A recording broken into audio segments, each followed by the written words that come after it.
Hello student, welcome to railway पाठशाला। आज की क्लास में हम देखेंगे एनिमल टिश्यू के ग्रुप डी के प्रीवियस ईयर के क्वेश्चन। तो चलिए क्लास को स्टार्ट करते हैं। पहला क्वेश्चन है, उत्तक किसे कहते हैं? ऑप्शन ए, समान प्रकार की कोशिकाओं का समूह जो एक कार्य करता है।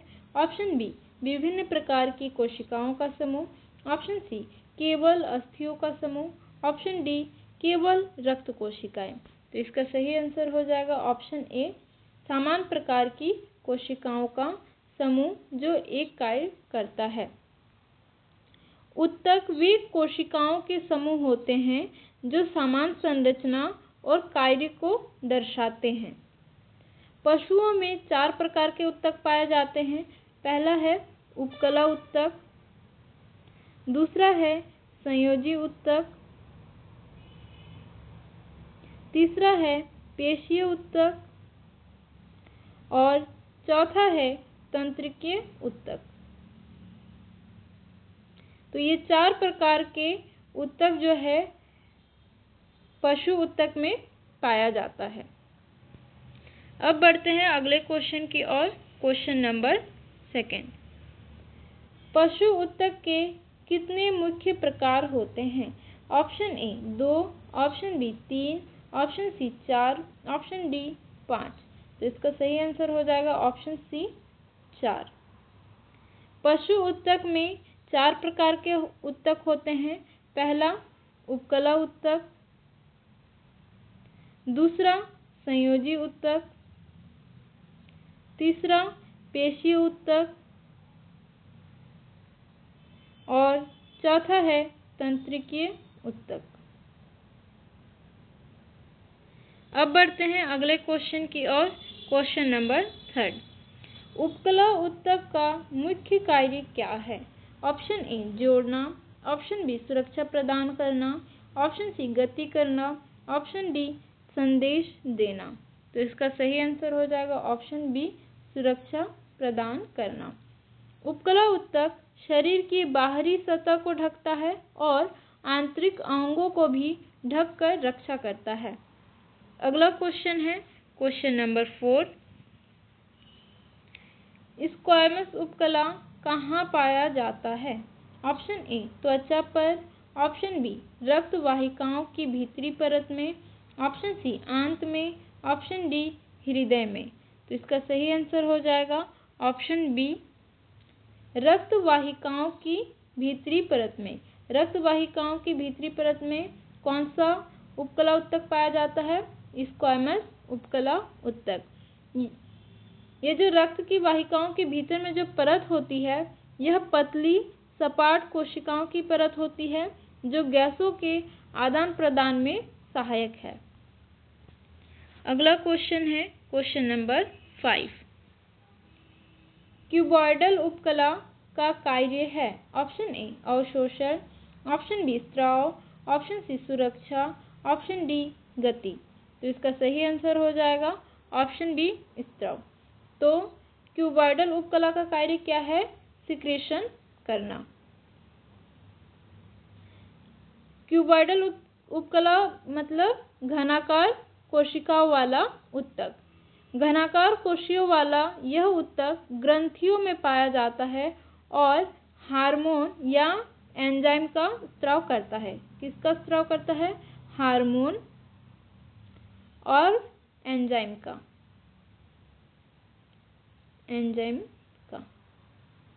अब बढ़ते हैं अगले क्वेश्चन की ओर। Question number 6। कॉलमिनार उपकला कहाँ पाया जाता है? ऑप्शन ए पेट और आंत की परत में, ऑप्शन बी त्वचा में, ऑप्शन सी अस्थियों में, ऑप्शन डी फेफड़ों में। तो इसका सही आंसर हो जाएगा ऑप्शन ए पेट और आंत की परत में। लंबी कॉलमिनार उपकला उत्तक का मतलब होता है लंबी स्तंभाकार उपकला उत्तक। तो लंबी स्तंभाकार कोशिकाओं वाला यह उत्तक जो है भोजन के अवशोषण में सहायक होता है। तो ये कहाँ पाई जाती है? पेट और आंत की परत में। ये किस में सहायक होता है? भोजन के अवशोषण में।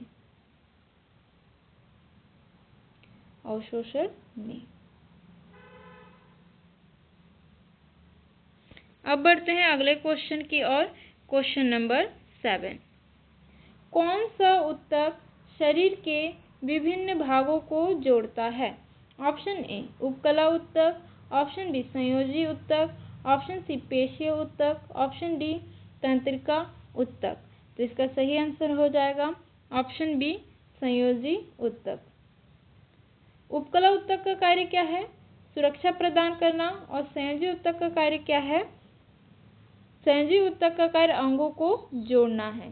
संयोजी ऊतक शरीरों के अंगों को जोड़ता है और समर्थन देता है और पोषण पहुंचाता है। तो संयोजी ऊतक के क्या क्या कार्य है? संयोजी ऊतक का पहला कार्य अंगों को जोड़ना और समर्थन देना और पोषण पहुंचाना। अब बढ़ते हैं अगले क्वेश्चन की ओर। Question number 8। कौन सा ऊतक शरीर को आकार देता है और सहारा देता है? ऑप्शन ए अस्थि ऊतक यानी बोन टिश्यू, ऑप्शन बी उपास्थि यानी कार्टिलेज, ऑप्शन सी मांसपेशीय ऊतक, ऑप्शन डी तंत्रिका ऊतक। तो इसका सही आंसर हो जाएगा ऑप्शन ए अस्थि ऊतक यानी बोन टिश्यू। अस्थियां जो है शरीर की संरचना को बनाए रखती है और मांसपेशियों को सहारा देती है। तो शरीर को आकार देने का काम कौन करता है? Bone tissue. अब बढ़ते हैं अगले क्वेश्चन की ओर। Question number 9। उपास्थि कार्टिलेज कहाँ पाया जाता है? ऑप्शन ए नाक, कान और श्वसन नली में, ऑप्शन बी त्वचा में, ऑप्शन सी रक्त में, ऑप्शन डी मस्तिष्क में। तो इसका सही आंसर हो जाएगा ऑप्शन ए नाक, कान और श्वसन नली में। उपास्थि जो है लचीला संयोजी ऊतक है जो घर्षण को कम करता है और लचीलापन देता है। आप अपने नाक के टिप्स को पकड़ो और उसको इधर उधर हिलाओ तो इसमें लचीलापन है। कार्टिलेज जो है कार्टिलेज में लचीलापन होता है। तो आप अपने नाक को ऐसे छुओगे और आगे पीछे करोगे तो वो इधर उधर होगा। ये कैसा है? लचीला है। तो यहाँ पे कौन सा ऊतक पाया जाता है? उपास्थि यानी कार्टिलेज पाया जा रहा है। और कान की पिन्ना को भी जब आप मोड़ोगे तो वो मुड़ जाएगी। कान का पिन्ना कैसा है? इलास्टिक है। तो वो किस वजह से है? क्योंकि वहाँ पे कार्टिलेज पाया जाता है तो वो इलास्टिक होता है। और कार्टिलेज भी कैसा होता है? कार्टिलेज जो है इलास्टिसिटी को बनाए रखता है। अब बढ़ते हैं अगले क्वेश्चन की ओर। Question number 10। कौन सा ऊतक वसा संग्रहित करता है? ऑप्शन ए उपास्थि, ऑप्शन बी वसामय ऊतक यानी एडिपोस टिश्यू, ऑप्शन सी अस्थि ऊतक, ऑप्शन डी तंत्रिका ऊतक। तो इसका सही आंसर हो जाएगा option B adipose tissue. Adipose tissue जो है त्वचा के नीचे पाया जाता है और यह ऊर्जा संग्रहण के साथ साथ शरीर को ऊष्मा से भी बचाता है। तो एडिपोस टिश्यू कहाँ पाया जाता है? त्वचा के नीचे पाया जाता है। ये वसा का संग्रहित करता है और ऊर्जा का संग्रह भी करता है और शरीर को ऊष्मा से हीट से बचाता है। ठीक है। अगला क्वेश्चन है क्वेश्चन नंबर 11। रक्त किस प्रकार का ऊतक है? ऑप्शन ए पेशीय ऊतक, ऑप्शन बी उपकला ऊतक, ऑप्शन सी संयोजी ऊतक, ऑप्शन डी तंत्रिका ऊतक। तो इसका सही आंसर हो जाएगा ऑप्शन सी संयोजी ऊतक। संयोजी ऊतक का कार्य क्या है? संयोजी ऊतक का कार्य है ऑक्सीजन और पोषक तत्वों और अपशिष्ट पदार्थों का परिवहन करना। और रक्त एक द्रव है। रक्त एक द्रव संयोजी ऊतक है जो क्या करता है? ऑक्सीजन, पोषक पदार्थों और अपशिष्टों का परिवहन करता है। अगला क्वेश्चन है क्वेश्चन नंबर 12।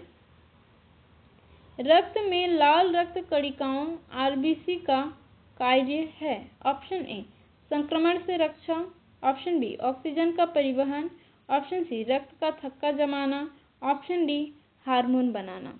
तो इसका सही आंसर हो जाएगा ऑप्शन बी ऑक्सीजन का परिवहन करना। तो रक्त में लाल रक्त कणिकाओं आरबीसी का क्या कार्य है? ऑक्सीजन का परिवहन करना। ये क्वेश्चन इम्पॉर्टेंट है क्योंकि ये क्वेश्चन जो है एनिमल टिश्यू से भी पूछा जा सकता है और ब्लड से भी पूछा जा सकता है। ठीक है, अब बढ़ते हैं अगले क्वेश्चन की ओर। Question number 30। श्वेत रक्त कणिकाओं WBC का कार्य है? ऑप्शन ए ऊर्जा संग्रह, ऑप्शन बी शरीर की रक्षा, ऑप्शन सी ऑक्सीजन परिवहन, ऑप्शन डी हड्डियों का निर्माण। तो ऑक्सीजन परिवहन कौन करता है? आरबीसी करता है, रेड ब्लड सेल। और शरीर की रक्षा कौन करता है? शरीर की रक्षा करता है WBC। तो इसका सही आंसर क्या हो जाएगा? Option B. अब बढ़ते हैं अगले क्वेश्चन की ओर। Question number 14। प्लेटलेट्स का कार्य क्या है? ऑप्शन ए संक्रमण से रक्षा, ऑप्शन बी रक्त का थक्का जमाना, ऑप्शन सी ऑक्सीजन परिवहन, ऑप्शन डी भोजन का अवशोषण। तो संक्रमण से रक्षा कौन करता है? WBC। और ऑक्सीजन का परिवहन कौन करता है? RBC। तो इसका सही आंसर क्या हो जाएगा?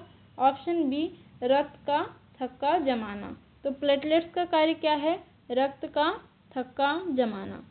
प्लेटलेट्स रक्त जमने में सहायक होती है और अत्यधिक रक्तस्राव को रोकती है। प्लेटलेट्स का क्या कार्य है? रक्त का थक्का जमाना और अत्यधिक रक्तस्राव को रोकना। अब बढ़ते हैं अगले क्वेश्चन की ओर। Question number 15। पेशीय ऊतक का मुख्य कार्य है? ऑप्शन ए गति करवाना, ऑप्शन बी जोड़ना, ऑप्शन सी रक्षा करना, ऑप्शन डी संदेश भेजना। तो इसका सही आंसर हो जाएगा ऑप्शन ए गति करवाना। तो पेशीय ऊतक का मुख्य कार्य क्या हो गया? गति करवाना। पेशीय ऊतक संकुचन और प्रसार के कारण गति उत्पन्न करता है। पेशीय ऊतक में संकुचन और प्रसार करने की क्षमता पाई जाती है, जिसके कारण क्या होता है? गति। अब बढ़ते हैं अगले क्वेश्चन की ओर। Question number 16। चिकनी पेशियां कहाँ पाई जाती है? ऑप्शन ए हड्डियों से जुड़ी हुई, ऑप्शन बी आंतों और रक्त वाहिकाओं में, ऑप्शन सी हाथ पैर की मांसपेशियों में, ऑप्शन डी हृदय में। तो इसका सही आंसर हो जाएगा ऑप्शन बी आंतों और रक्त वाहिकाओं में चिकनी पेशियां पाई जाती हैं। चिकनी पेशियां जो है अनैच्छिक पेशियां होती है जो स्वतः कार्य करती है। जहाँ पे अनैच्छिक क्रियाएं होती है ना, वहाँ पे चिकनी पेशियां पाई जाती है। ठीक है, अब बढ़ते हैं अगले क्वेश्चन की ओर। Question number 17। कंकाल पेशियां क्या होती हैं? ऑप्शन ए ऐच्छिक पेशियां होती है, ऑप्शन बी अनैच्छिक पेशियां होती हैं, ऑप्शन सी हृदय पेशियां होती है, ऑप्शन डी तंत्रिका ऊतक होती है। तो इसका सही आंसर हो जाएगा ऑप्शन ए ऐच्छिक पेशियां होती है। कंकाल पेशियां जो है कैसी पेशियां होती है? ऐच्छिक पेशियां होती है। मतलब यदि आप चाहो कि मुझे हाथ को अभी मोड़ना है तो आप हाथ को मोड़ सकते हो। यदि आप नहीं चाहते हो कि हाथ को मुझे नहीं मोड़ना है, आप हाथ को कहीं पे रखे हो, तो हाथ अपने आप मुड़ सकता है क्या? नहीं, क्योंकि आप हाथ को मोड़ना या पैर को मोड़ना वो आप अपनी इच्छा के अनुसार करते हो, तो वो क्या हो गया? इच्छिक पेशियां। तो कंकाल पेशियों को आप अपने हिसाब से उपयोग कर सकते हो कि कब आपके हाथ को मोड़ना है, कब गर्दन को मोड़ना है, कब पैर को मोड़ना है, कब उंगलियों को मोड़ना है। तो ये आप अपनी इच्छा के अनुसार जब कार्य को कर रहे हो तो वो कौन सी पेशियां हो जाएगी? इच्छिक पेशियां। अब बढ़ते हैं अगले क्वेश्चन की ओर। Question number 18। हृदय पेशियां कहाँ पाई जाती है? ऑब्वियसली हृदय पेशियां कहाँ पाई जाती है? तो हृदय में पाई जाएगी ना। तो इसका सही आंसर क्या हो जाएगा? Option B. देखो ये प्रीवियस ईयर क्वेश्चन है, ठीक है, ये प्रीवियस ईयर क्वेश्चन है और इतना इजी क्वेश्चन कि भाई हृदय पेशियाँ कहाँ पाई जाती है। ये तो ऐसी बात हो गई कि बच्चे कहाँ पढ़ते हैं, अरे भाई बच्चे स्कूल में पढ़ेंगे और कहाँ पढ़ेंगे, तो ये ऐसी क्वेश्चन है, ठीक है, और ये प्रीवियस ईयर क्वेश्चन है और ये 2021 का क्वेश्चन है। देखो तो हृदय पेशियाँ जो है ना वो अनैच्छिक पेशियाँ होती है, परंतु अत्यधिक सहनशील पेशियाँ हैं जो निरंतर कार्य करती हैं। तो हृदय पेशियाँ कैसी पेशियाँ हैं? अनैच्छिक पेशियाँ हैं। तो ये तो भाई पूछने वाला सवाल ही नहीं है कि हृदय पेशियाँ कहाँ पाई जाती है। इसमें से यदि पूछा जा सकता है तो ये पूछा जाएगा कि हृदय पेशियाँ कैसी पेशियाँ है, ऐच्छिक पेशियाँ या अनैच्छिक पेशियाँ। तो ये अनैच्छिक पेशियाँ हैं। अच्छा, यदि हम चाहें कि हृदय जो है अभी रक्त को पंप ना करे तो हम उसको रोक सकते हैं क्या?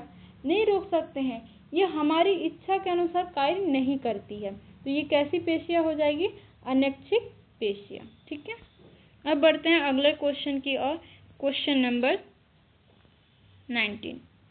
तंत्रिका ऊतक का कार्य क्या है? ऑप्शन ए जोड़ना, ऑप्शन बी गति करवाना, ऑप्शन सी संदेश का संचार करना, ऑप्शन डी रक्त बनाना। तो इसका सही आंसर क्या हो जाएगा? ऑप्शन सी संदेश का संचार करना।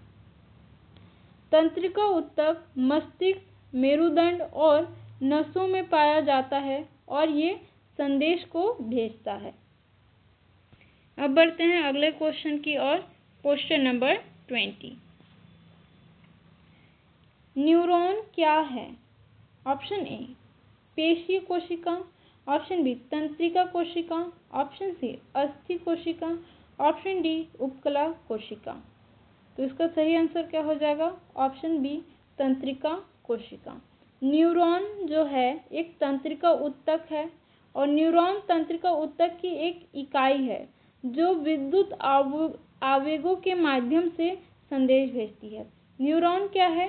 तंत्रिका कोशिका का एक इकाई जो क्या करता है? विद्युत आवेगों के माध्यम से संदेश को भेजता है। अब बढ़ते हैं अगले क्वेश्चन की ओर। Question number 21।